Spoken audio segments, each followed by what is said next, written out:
Sabrina. Sabrina. Sabrina. Sabrina. Sabrina. Sabrina. Sabrina Spellman. Sabrina. Hey, Sabrina. Sabrina. Sabrina. Chapter 1. Who is Sabrina?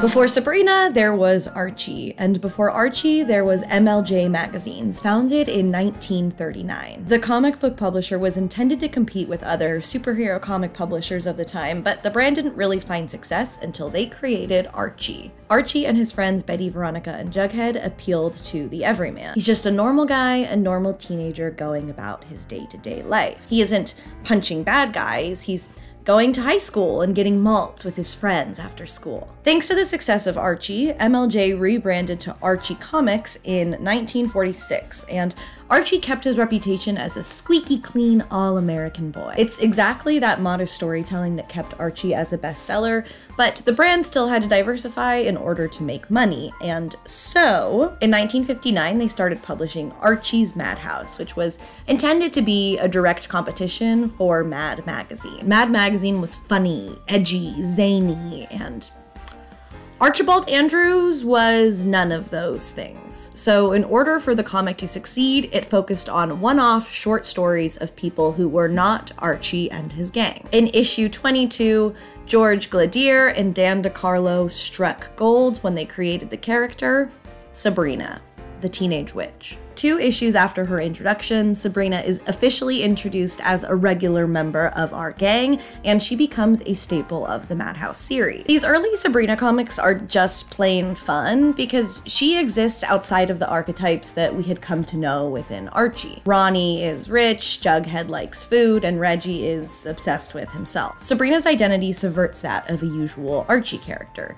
She's not just a teenager, she's also a witch. Her identity creates more of a dimensional conflict, and we, as the viewers, get to see how she manages these 2 halves of her different lives. Due to Sabrina's success in Archie's Madhouse, she then becomes regularly integrated into the Archie canon. Let's look at a timeline. In 1969, Archie starts to publish Archie's TV Laugh Out, and this comic series finally integrates Sabrina into Archie's usual gang. Also in 1969, Sabrina has her first appearance on TV in Archie's show Archie's Comedy Hour. Then, in 1970, Sabrina gets her own animated show, and finally, in 1971, Sabrina is at last the title character of her own comic, and Sabrina the Teenage Witch, #1, is published. Some things that we learn about Sabrina in her earliest stories: she has an aunt named Hilda, she has a cat named Salem, and she's a witch living in the normal mortal world. But why are there not 2 aunties, and where is teenage mortal heartthrob Harvey Kinkle? Harvey Kinkle isn't introduced until 1969, 7 years after Sabrina's initial appearance. He's introduced in Archie's TV Laugh Out, a comic that also establishes he and Sabrina attend Riverdale High School with Archie and the gang, not Baxter High School at Greendale, which Sabrina had previously attended. Also going back in time, Hilda the Witch was technically introduced before Sabrina in issue number 19 of Archie's Madhouse in the Monster section. Hilda the Witch then makes a comeback in issue number 22, separate from Sabrina's storyline. In this comic, Hilda and Ada the Witch live together.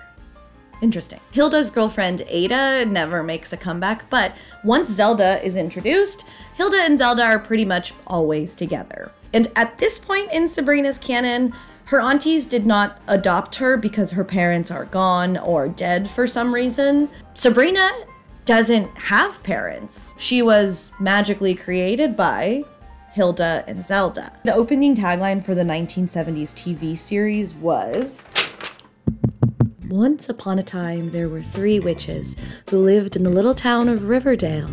2 aunts, Hilda and Zelda, are choosing the ingredients to create an evil, wicked witch. But suddenly, Zelda bumped right into Hilda and accidentally added beautiful girl stuff as an extra ingredient. Thus, the grooviest teen witch was born. She has white hair with a pink headband and blue eyes. She wears a blue dress with a black belt and black shoes. She loves to goof off and battle evil forces using her ultra magical powers.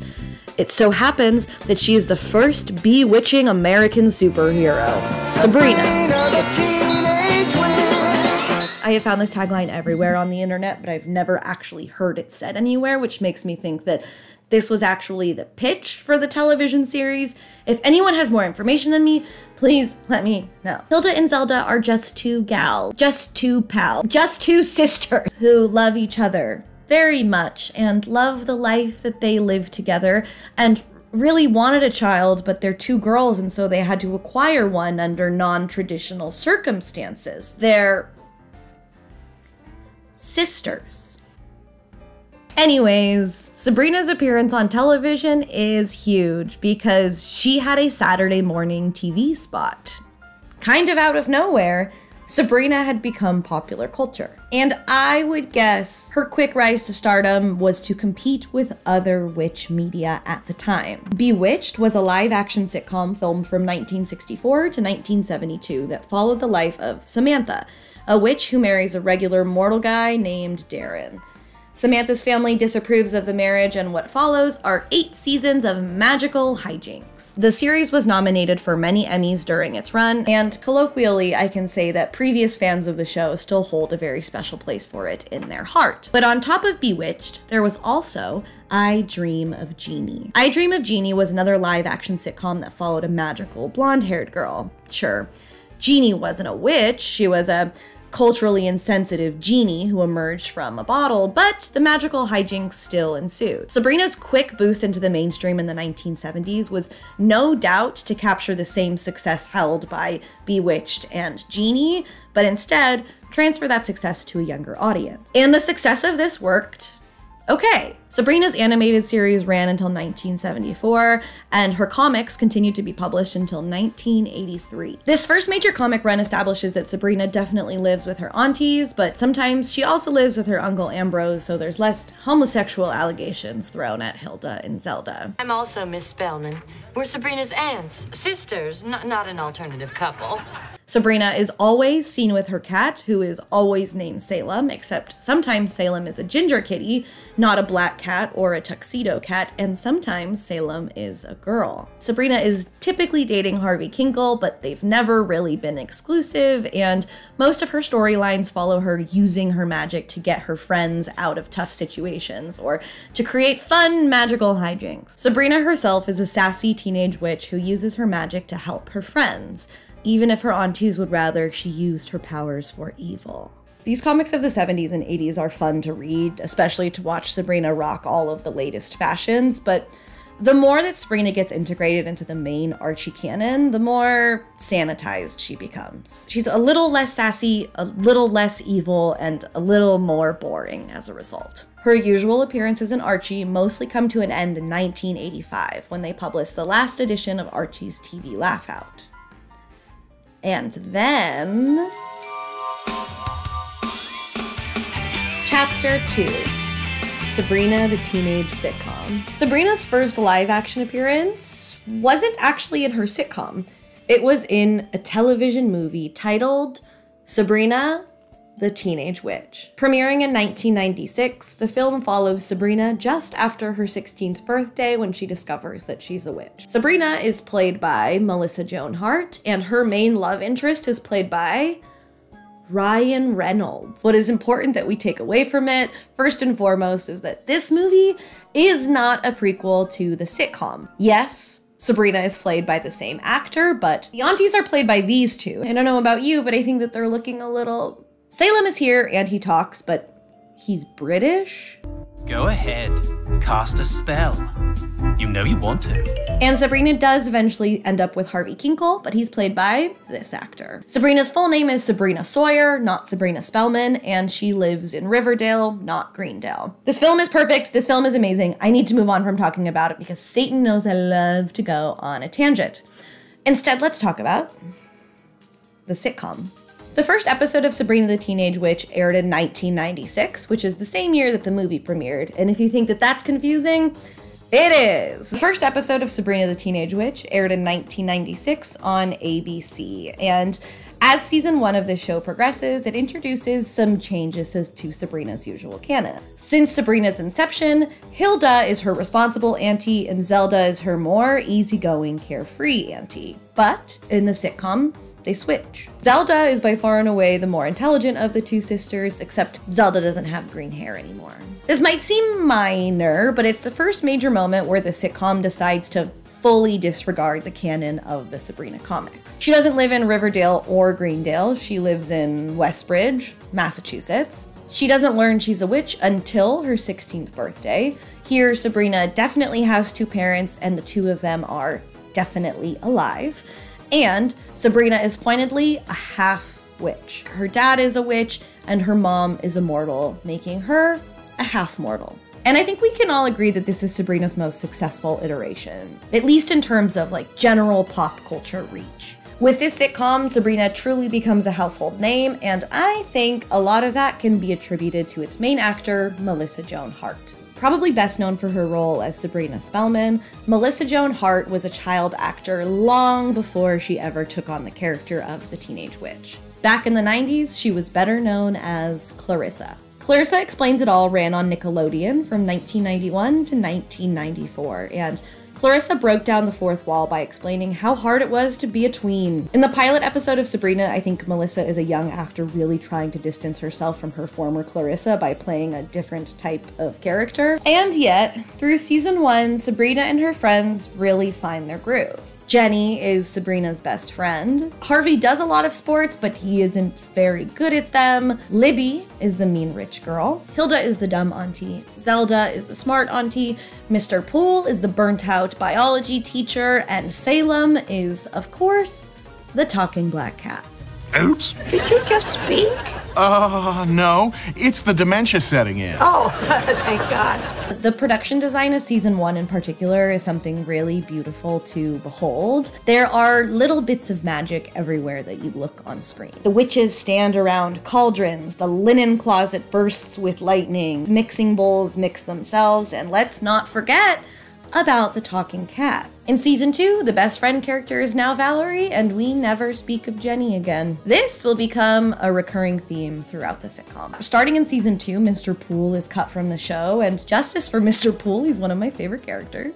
But he's replaced by the antagonistic Vice Principal Kraft, who, along with Libby, become the real antagonists for Sabrina to fight during the show. Sabrina is now properly being instructed in magic by way of her tutor, the Quizmaster, who also marks the first time a person of color gets a main role in this show. Cool. But mostly, season 2 is 26 episodes of pure teenage magic fantasy bliss. Season 3 is more of the same, except the shtick holding the season together is that Sabrina needs to uncover her family secret in order to gain her witch's license. Spoiler alert! The family secret is that every member of the Spellman family has a twin. There's one evil twin and one good twin. Surprise, surprise! Sabrina is the good twin. Her evil twin is Katrina, who lives in prison and is severely underutilized for the rest of the show. Moving on to season 4, Sabrina is still in high school, even though in season 1 she was very specifically a sophomore. Starting in this season, Valerie fucks off to go be in Bring It On, and Libby fucks off because the showrunners hate me. Since Sabrina already has her witch's license, her attention in this season turns towards her young cousin Dreama, who, after this season, is never mentioned again. Sabrina finally ditches farm boy for hunky college guy, Josh. That's his name, it's Josh. After season 4, ABC no longer produced the show, and instead of taking it out of its misery, the WB picked it up for its last 3 seasons. Sabrina the Teenage Witch is now Sabrina, the young adult in college. She's a barista, she interns at the newspaper, she's a discount Rory Gilmore, and it's exhausting. If we go back to season 2, we can see that production design does something very interesting with the magic system. They give Aunt Zelda a laptop. It's witchcraft for the modern witch. Who needs a magic cauldron? We have a neon lights and automation. Neat. And while the laptop offered hope that the sitcom would discover a new modern-day witch aesthetic, the show instead removes almost all aspects of witchcraft from Sabrina and her life. As seasons 5, 6, and 7 progress, Sabrina's not reading her spell book, she stops visiting the other realm, she's just a girl who sometimes uses a magic spell to change her outfit. Seasons 5 and 6 are lackluster, and the first half of season 7 is hot garbage. The show is put out of its misery 12 episodes later, and at the end of the series, Sabrina runs away with Harvey Kinkle. I love this sitcom. I grew up on this sitcom, and maybe I don't like the last 3 seasons, but they were successful enough to run on the WB for multiple years. Structurally, I also think Sabrina captured a lot of audiences by focusing almost solely on the female perspective. Hilda and Zelda squabble as sisters, and sometimes Sabrina squabbles right back, but those are her primary caretakers. She's never being reprimanded by her dad for wearing a revealing outfit to high school. Even in Sabrina's college years, she's primarily living and interacting with other women. As a young closeted queer kid, I genuinely think that's why I've always had such a hyper fixation on Sabrina the Teenage Witch.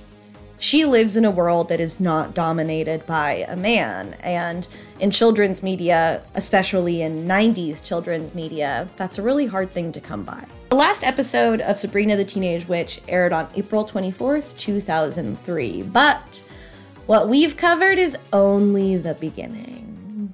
Chapter 3, Sabrina the Teenage Cash Cow. Let's check in on the timeline. In 1997, Archie Comics rebooted the Sabrina the Teenage Witch comic. This comic series is inherently tied to the sitcom. Melissa Joan Hart, Salem, and the aunties all make regular appearances. I personally adore the art style of these comics. To me, this is classic Archie at its finest. This run of the comic ended in 1999, but was soon rebooted in the year 2000. This third run of the Sabrina comic was heavily inspired by Sabrina the Animated Series. Oh, there was another animated series, and the theme song was really bad. Melissa Joan Hart does the voices of both Hilda and Zelda, and she does an okay job. Nick Bakay reprises his role as Salem, and Sabrina is voiced by Emily Hart, the younger sister of Melissa Joan Hart. You might know her as Amanda from her many guest stars in the live-action sitcom. Both the animated show and the live-action sitcom are partially produced by Heartbreak Films, a production company that's owned by Melissa Joan Hart and her mother, Paula Hart. Paula was the one who initially acquired the rights to Sabrina, turned her into a TV movie, and eventually turned her into a sitcom. In Melissa Joan Hart's book, she paints what I think is a very kind portrayal of a mother who made their child work to support the rest of the family. The animated series roughly follows the same canon of the sitcom, except Sabrina isn't a teenage witch anymore. She's a tween! She's specifically 12 years old, and in the one animated movie they make as a sequel to the animated series, Sabrina finally turns 13. But this animated series features an entirely different creative cast. There's also technically a sequel series that follows the same animation style, but nothing else. It's very confusing. Let's move on. Paula Hart knew what she was doing, and on top of Sabrina the Teenage Witch, featuring one of her daughters, Sabrina the Animated Series, featuring her other daughters, there was also an endless amount of merchandise tie-ins. On top of being a Barbie doll, a t-shirt, any possible merchandise tie-in that you could find for Sabrina, she was also 55 books. They published 55 books about Sabrina the Teenage Witch, and most of these were $5 mass market paperbacks. Now, I've already spent so much time at comic book conventions, buying vintage Sabrina comics, watching all of the series all over again. There's no way I could possibly justify, did I buy this for $5? No. Did I buy Sabrina the Teenage Witch issue number 1 because the first written book was probably the best one? No. I bought book number 20, which follows Sabrina saving the lost city of Atlantis by kind of turning into a mermaid. This book is bad. This book is not good. The dedication in it is to Lisa C. And you thought this one would be on time. Sometimes I think I can't make my dreams come true, and every time I think that, I reread this dedication page. What actually happens in this book of Sabrina turning into a mermaid, I don't want to be confused with Sabrina Down Under, a 1999 made-for-TV movie where Sabrina and her friend Gwen travel to Australia to see the Great Barrier Reef. Sabrina is played by Melissa Joan Hart, Salem is, of course, voiced by Nick Bakay, and oh, Lindsay Sloane is there, but this time she's playing a mermaid, not Valerie. This movie fully disregards the canon of the sitcom, which makes sense because this movie is actually the sequel of Sabrina Goes to Rome. a 1998 made-for-TV series where Sabrina goes to Rome to free her Aunt Sophia from a trapped locket. Who the fuck is Aunt Sophia? And why isn't this movie easily available on any streaming platforms? I couldn't find it anywhere. These movies are mostly lost to time, which is why I had to include them. They have a real late 90s charm to them, and I am always happy to watch legendary voice actor Tara Strong star in a live action role. Remember when I mentioned that Sabrina had 55 books? Yeah, she also had an insane number of video games that were made about her. And I know that I bought one of the books and I read one of the books, and so what you think I'm gonna do is buy one of the video games, play through the video game, stream it live, and of course I did not do that. I just made that joke with the book. Why would I make that joke twice? Sabrina Spellman was the first Sabrina video game released in 1998, tied to the live-action sitcom. This is probably the best produced of all the video games that we're gonna see moving forward. Almost the entire cast of the sitcom are present and voiced by the same actors. This PC game is played by you, an honorary witch, and you have to cast 7 spells to earn your witch's license. This game is well loved, and thanks to that, there are places on the internet where you can download and play it for yourself. Sabrina Brat Attack was released in 1999. This game has more stylized animation, and on top of Sabrina and Salem, the character Amanda is also in this game, voiced by her live-action actor, Ka-Ching. In this game, Amanda steals something, and Sabrina needs to get it back. I don't know, I'm bored. Let's move on. Sabrina Magical Adventure follows Sabrina from the animated series and her animated arch-nemesis, Gem. Salem the Talking Cat is, of course, featured in this game. Next. In Sabrina Zapped, you can play as either Sabrina or Salem, which I think is neat. Sabrina accidentally turns all the students in her high school into animals, and it's your job to turn them back into humans. Honorable mention to the great soundtrack of this game. You've been listening to it the whole time.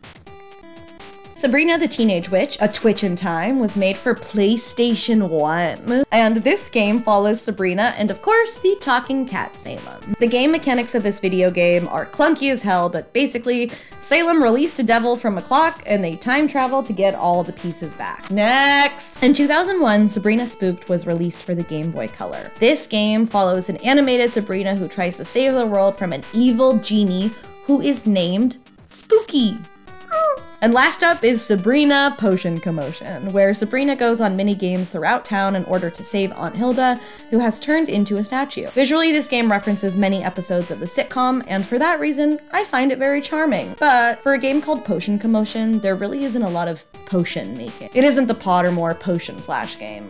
That's for sure. On top of all of the video games, all of the books, the live-action sitcom, and the animated series, all bringing in money for Heartbreak Films, Archie also wanted in on a little bit of that action, and Sabrina's comic book continued to be published for years to come. Sabrina in the 60s through the 80s was written entirely by men, if I am not mistaken, and when the comic was rebooted in 1997, Dan DeCarlo returned to do the art for Sabrina, but she remained being written by Bill Gallagher. In the first 3 years of her Y2K appearance, she was written by men, but starting in 2003, when the art style changed, so did the author. And now, Sabrina was regularly being written by Holly Golightly. Let's do some fast math here.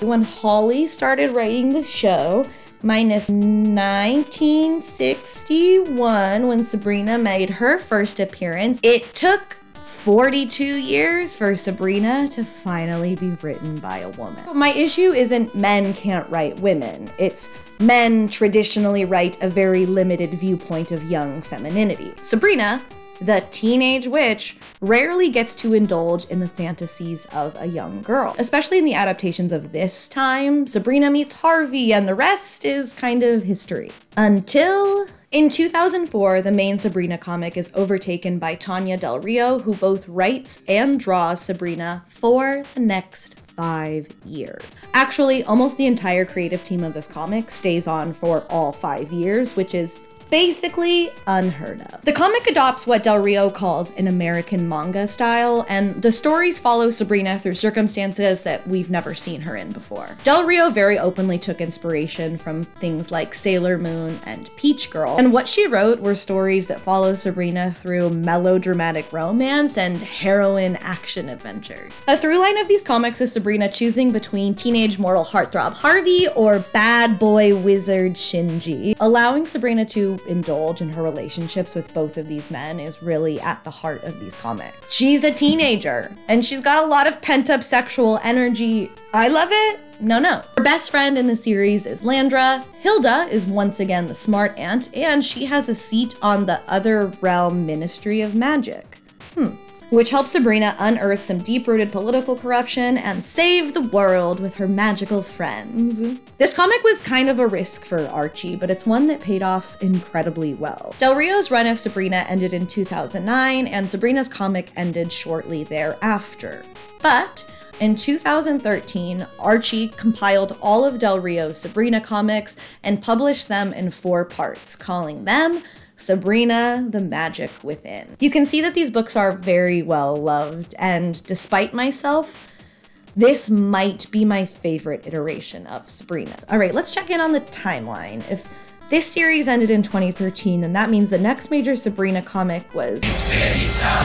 We are not there yet. In 2013, the Hub Network released another animated Sabrina series, and this Sabrina is voiced by Ashley Tisdale. Sabrina, Secrets of a Teenage Witch ran for only 1 season and follows Sabrina as she attempts to balance the many aspects of her life, from high school in the mortal world to her witch school in the witch world. They call the other realm the witch world in this series, and I think that's neat. Sabrina still lives with her aunties Hilda and Zelda, who run a bakery called Spellman's Brew. Salem is here, but he's voiced by Ian James Corlett, not by Nick Bakay, which was actually very off-putting for me. And Harvey is here some of the time, but also he's a werewolf some of the time. In this series, Sabrina is also a witch princess, set to someday rule the entire witch world. So really, she's all-powerful, which is very much like Sabrina in the manga. That version of Sabrina was unknowingly a very powerful witch, and upon discovering that, she became the leading force in literally saving the world. Chilling Adventures of Sabrina shares this all-powerful trait, but Ashley Tisdale's Sabrina is mostly severely underutilized. I have no nostalgic attachment to this property, and I think it's fine, but I am more curious to hear if this is a nostalgic show for anybody else, because Sabrina, Secrets of a Witch sometimes aired on the Disney Channel. Thanks, Ashley Tisdale. Okay, now let's check back in on the timeline. Fair is foul, and foul is fair. Hover through the fog and filthy air. Chapter 4. Sabrina, the Spooky Witch.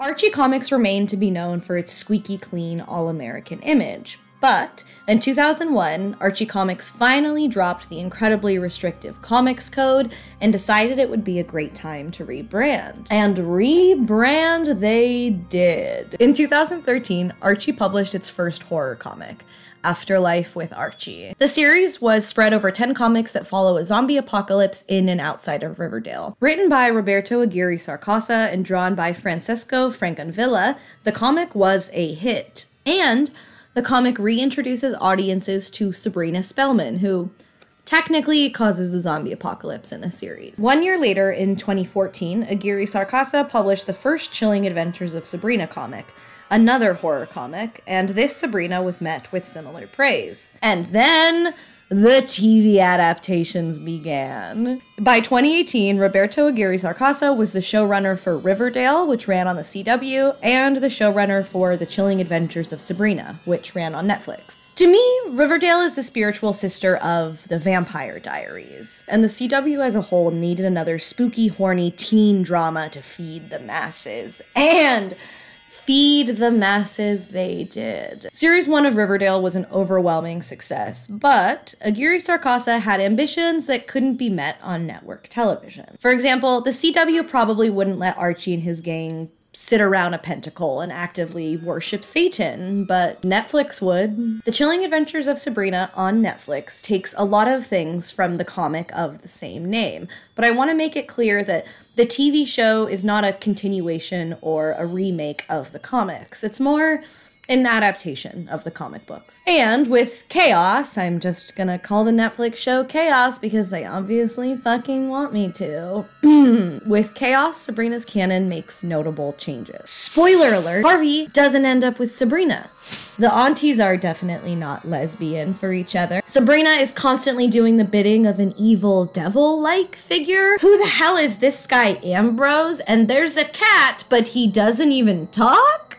Let's review. The aunties have become synonymous with Sabrina, and Chaos gives its audience exactly what they've come to expect in terms of Brina's aunties. One of them is always tall and skinny, one of them is always short and plump. One aunt is generally more nice, and one aunt is generally more mean. One of them is the smart one, and one of them is the dumb one. Because just in case you forgot, women can only be one thing at a time. Since the 90s, the manga has been the only major Sabrina project that stayed true to the auntie's original characterization, that Hilda is the smart one, but I understand why Aguirre Sarkasa didn't do that. Audiences mostly know Sabrina from the sitcom. He was already introducing them to Satanism, so the whole show probably stays more digestible if we already kind of know who each auntie is going to be in the first season of Chaos. Hilda is there to comfort, Zelda is there to lecture. A real highlight of the Netflix show are the performances given by Lucy Davis and Miranda Otto, who play Hilda and Zelda respectively. I think Miranda Otto gives the standout performance through all 4 parts of the show, and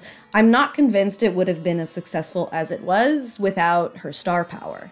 All that to say, I'm only surprised that Roberto Aguirre Sarkasa did not switch back the aunties, because he certainly did his research. Which is why Sabrina doesn't end up with Harvey. Let's rewind. Prior to Harvey Kinkle, Sabrina dated all kinds of white American teenagers. There was a guy named Donald she had a crush on, there was a guy named Bobby she went out with for a while, and Sabrina has been known to flirt with Archie Andrews. So while Harvey Kinkle has been around for a while, he's never necessarily been Sabrina's endgame. We're endgame, Archie. But again, most audiences know Harvey from the sitcom, and Harvey is a staple in the sitcom. The pair get together in season 1, but they do eventually break up in season 2, and then they do get back together, and then they finally again break up in season 4. After season 4, Harvey Kinkle was essentially written out of the sitcom, and he was only brought back as a last-ditch attempt to get fans engaged in Sabrina's very boring college years. I'm happy Sabrina runs away with him in the sitcom, but I'm even happier that she doesn't end up with him in the Netflix adaptation, because it subverts the audience's expectation, which is like a fun and interesting way to do storytelling. In this show, Harvey Kinkle is played by that guy from the Troye Sivan music video, and I think he's a great actor and has incredible chemistry with both of his love interests in this show. His character is a great homage to the different versions of Sabrina's past, unlike her black cat witch familiar. In Sabrina's first ever appearance, she wasn't introduced with her aunties, she wasn't introduced with her boyfriend, but she was introduced with her black cat named Salem. Sabrina specifically introduces him as her familiar, and although his appearance and gender would sometimes change throughout the year, he was usually a black cat, and he was always named Salem. In the Netflix show, he is specifically introduced as Sabrina's witch familiar, which I think is +1 points for witchy vibes in the show, but -10 points for the total and complete underutilization of Salem as a character. Sometimes he's in the background and will do a little meow, but if Salem was entirely lifted out of the show, no plot points would change. Nick Bakay's voice work for Salem Saberhagen in the sitcom has become such a prominent figure in popular culture that I understand why Aguirre Sarkasa didn't want to rely on Salem as a major player in his game. But the lack of Salem the Black Cat really removes a lot of the magic from Sabrina. Black cats are a visual shorthand for a negative omen, and the association of cats and witches goes way before the 16th centuries, when witches who were burned at the stake were most often also burned with their cats. Salem being named after the infamous witch trial again immediately invokes imagery of witches. Salem is part of what makes Sabrina the Teenage Witch. It's high time I reveal that I have a cat named Sabrina. She means the world to me. I send out holiday cards of us every year. I am a modern day baby witch, and I am nothing without my cat companion. My longtime love for Sabrina the Teenage Witch is directly tied to the fact that Sabrina is always with her cat. And since Salem slips into the background of the Netflix show, it really decenters Sabrina as a character for me. I'm not entirely sure who Sabrina is without Salem, and I don't think that the show is either. And Roberto Aguirre Sarkasa knew that he was missing something by taking Salem out of a prominent place in the show. That's why Ambrose is here. As a reminder, Roberto Aguirre Sacasa did his homework, but so did I. Introduced in comic book form in 1969, in the same comic that introduced Harvey Kinkle. Ambrose reappears in the 1970s animated series, and his character is just a stand-in for the idealized 1970s American man. He wears really gay suits, but then gets a comic book storyline where he fights for men's rights. So really all we know about Cousin Ambrose is that he's the byproduct of severe comic book censorship. Ambrose stays as a staple in Sabrina's comic until it ends in 1983, and then we don't see Ambrose until the new millennia. The Y2K Animated Series features a character called Uncle Quigley, who is basically a stand-in for Ambrose. But the character Ambrose doesn't officially reappear until the 2013 animated series, Sabrina, Secrets of a Witch, the Ashley Tisdale one. I was thrilled that he was included in this series, and even happier to see him in 2014 when Roberto Aguirre Sacasa published the first edition of The Chilling Adventures of Sabrina. In these comics, Ambrose is a great refuge for Sabrina, which really does carry on into the show. When the aunties aren't giving Sabrina what she wants, she'll run to Cousin Ambrose and he'll probably just do it for her. When she messes up a massive spell and can't tell the aunties, don't worry, Ambrose is there, and he's happy to save the day. When she needs a little unethical advice from a very talented witch, she doesn't have to bother Aunt Zelda because her cousin Ambrose is there waiting with open arms. I love Ambrose in this series, and I think his portrayal by Chance Perdomo is some of the little bits of magic left in this show by part 4. And it's unfortunately a haunting tribute to the great work Chance Perdomo was able to create in his short life. Midnight-ish? Witching hour? Spooky. And of course, we can't forget Lilith herself. I kind of buried the lead, but Sabrina has often had a dom mommy in addition to her aunties. In the first ever Sabrina comic, we meet Sabrina, Salem, and Della the Head Witch. Della is a tall, brunette, sexy figure who tells Sabrina what to do. She is the devil on Sabrina's shoulder, but despite this, she's a very poorly documented character. She doesn't even have a page on the Sabrina wiki. Why? Della is a staple in Sabrina's early comic appearances, and she is a staple in the 1970s animated series. In the Y2K animated series, there's a tall brunette woman named Enchantra, who is a member on the Witches' Council, just like Della was. And Enchantra makes an appearance in the animated series sequel series, along with its companion movie. The manga features Queen Celeste, who is the queen of all witches, just like Enchantra. And the manga is almost entirely motivated by Sabrina going out of her way to save the queen's life. Enchantra makes a return in the Ashley Tisdale animated series, and here she is the big boss, final boss, bad guy. In this series, Salem is actually Enchantra's pawn, and he's meant to be spying on Sabrina. The point I'm making is that Sabrina has always had this spooky, sexy, mommy-like figure telling her what to do and driving Sabrina's plot forward. Lilith's character in Chaos is so obviously a reference to all the women who came before her, and that's exactly why I remain peeved that Lilith is disregarded as a character by part 4 of this show. So, do I think The Chilling Adventures of Sabrina on Netflix is good, actually?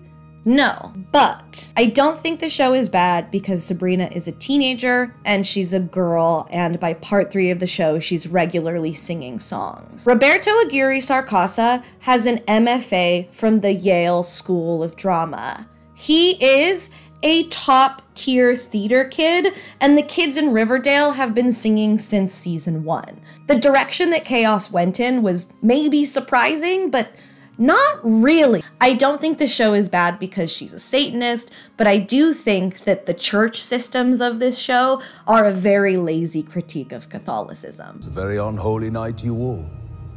And also to you. A driving force in the show is that the Spellmans go through many doubts and changes of faith. But primarily, their magic systems and rituals aesthetically pull a lot from paganism, but their religion pulls from a series of other theologies whenever it's convenient. The Church of Night reads a lot less like an alternative to modern organized religion, and reads more like a young man's desire to spite the church he grew up in. I don't think the show is bad because Nick Scratch is a severely underdeveloped character, but I do think it's a shame that Kiernan Shipka and Gavin Leatherwood have no on-screen chemistry together. I don't think the show is bad because Theo is trans or Ambrose is bi or Harvey ends up with Roz by the end of it. But I do think that season 1 set up Roz for a far more interesting storyline than she was ever given. Theo is a remarkably unremarkable character for most of the show because he's not given any agency, which isn't a huge surprise because neither is Sabrina.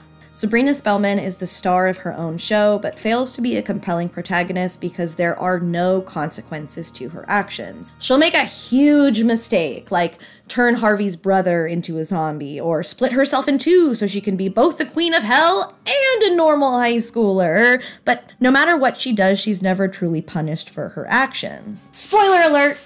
Sabrina dies at the end of this series, but there are still no consequences because her boyfriend Nick Scratch voluntarily joins her, and then they still get a Riverdale crossover episode. But the show Chaos didn't turn into, well, chaos starting in part 2 of the show. There were plenty indicators in season 1 that this is how the show was going to go, because it's not written like a television series. It's written like a comic book. Comic books don't stick to a canon. That's why Sabrina has been 16 years old since 1962. Sometimes the stories are loosely tied together and they make sense, and other times they just sort of come together. But the ultimate reason that I think this show was poorly received by the end of its run is because, like many of us, this show doesn't know who Sabrina is.